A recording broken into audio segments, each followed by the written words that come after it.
పసిడి ధరల పరుగుకు బ్రేక్ పడింది. అంతర్జాతీయ పరిణామాలతో గోల్డ్ రేటు భారీగా తగ్గింది. భౌగోళిక ఉద్రిక్తతలతో ఆకాశమే హద్దుగా దూసుకెళ్లిన బంగారం ధరలు పతనమయ్యాయి. తాజా పరిణామాలతో పసిడి ప్రియులు సంతోషం వ్యక్తం చేస్తున్నారు. బంగారం ధరకు కళ్లెం పడింది. అమెరికా చైనా మధ్య టారిఫ్లకు 90 రోజుల పాటు బ్రేక్ పడింది. దీంతో పసిడి ధర భారీగా తగ్గింది. మొన్నటి వరకు అంతర్జాతీయ మార్కెట్లో $3,400 ఎగువన ట్రేడ్ అయిన ఔన్స్ బంగారం ధర $3,218 దిగొచ్చింది.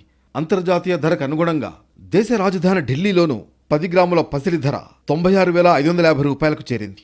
హైదరాబాద్ బులియన్ మార్కెట్లో 10 గ్రాముల పసిడి ధర $96,125 వద్ద ట్రేడ్ అవుతోంది. శనివారం $99,950 వద్ద ట్రేడ్ అయిన పసిడి $3,400 మేర తగ్గింది.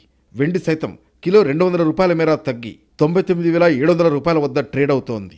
పోటాపోటీగా టారిఫ్లు విధించుకున్న అమెరికా, చైనా సుంకాలను 90 రోజుల పాటు వాయిదా వేస్తున్నట్లు ప్రకటించాయి.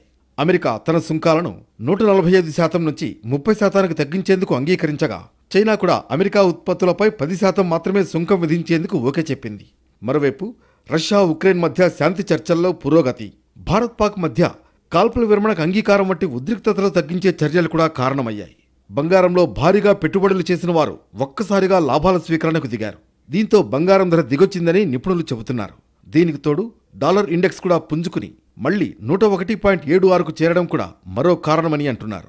మొత్తానికి ధరలు తగ్గడంతో పసిడి ప్రియులు సంతోషం వ్యక్తం చేస్తున్నారు.